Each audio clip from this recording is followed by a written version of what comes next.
Qizil g'unchalar serialida o'ziga xos rolni ijro qilgan aktrisalardan yana biri Ozgu Namaldir. Ozgu Namal 1978-yil 12-dekabrda Turkiyaning Istanbul shahrida dunyoga keldi.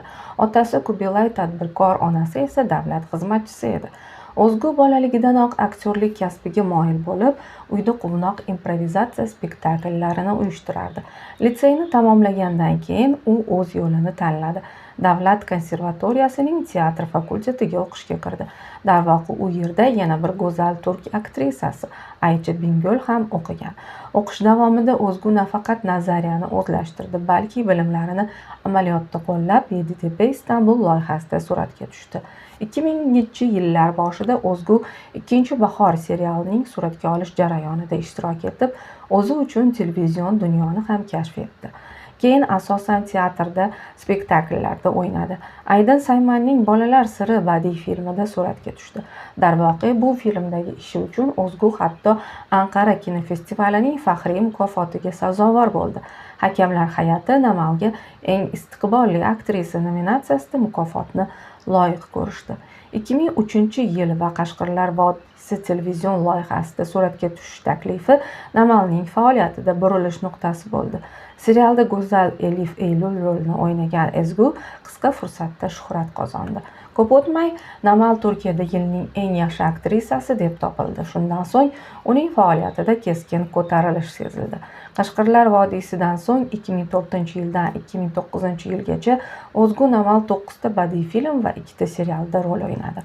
Bundan tashqari aktrisa televideniye reklamalarida va turli teleko'rsatuvlarda faol ishtirok etadi.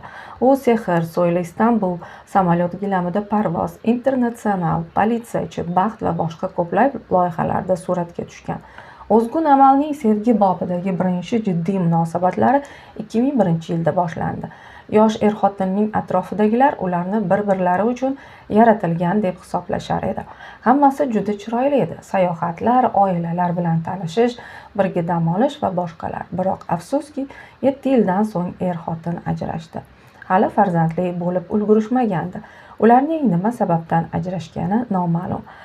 Ozgu Ahmet Serdar Oral bilan uchrashmaguncha, u esa Ozguga turmush qurishni taklif qilmaguncha, 2013-yilda turmush qurmaguncha aktrisaning boshqa jiddiy munosabatlari bo'lmadi. 2015-yilda Ahmet Serdar bilan Ozgu oilasida o'g'il dunyoga keldi. Unga Nafas deb ism qo'yishdi.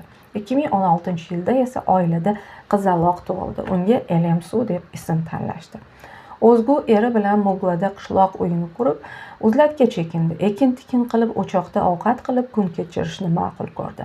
Qishloq aholisi esa Ozgu Namalning uyi joylashgan joyini xonimning uyi deb e'tirof etdi. Oilasi bilan baxtli hayot kechirayotgan Ozgu erining tez orada vafot etishini xayoliga ham keltirmagandi. 2020-yil 6-oktyabrda yurak xurujidan vafot etgan 53 yoshli Ahmet Serdar Oral yaqinlarini chuqur qayg'uga solib ketdi. Ahmet Serdar Oral Istanbuldagi Qanlicha qabristoniga dafn qilindi. Rafiqasi qandaydir sabab bilan dafn marosimida qatnasha olmadi. U bolalari bilan uyda qoldi va sevimli er va otaga deb yozilgan chiroyli gulchambar yubordi.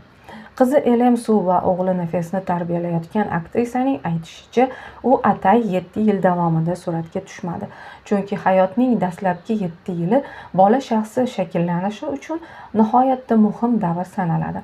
Men 7-8 yil davomida faqat bolalarga e'tibor qaratgan ona edim. Ongli ravishda karyeradan voz kechdim. Chunki bolalarimdagi har bir kichik rivojlanishni ko'rishni xohlardim. Bu mening shaxsiy tajribam, inson tabiatini o'rganishim edi, deydi Ozgu. Turmush o'rtog'ini yo'qotgandan so'ng Ozgu bolalariga ham ona, ham ota bo'lib kelmoqda. U boshidan kechirgan qayg'uning muhimligini ta'kidlab, bu uni kuchliroq qilganini va bolalar bilan munosabatlari yanada mustahkamlanganini aytdi.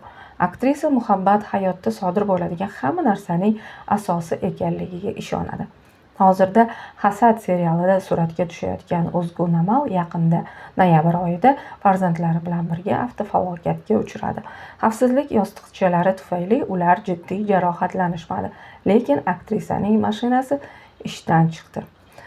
Aziz kuzatuvchi, siz Ozgu Namalning o'ynagan rollarini ko'rganmisiz? Sizga uning qaysi obrazlari ma'qul kelgan? Bu haqda albatta kommentlarda yozib qoldiring.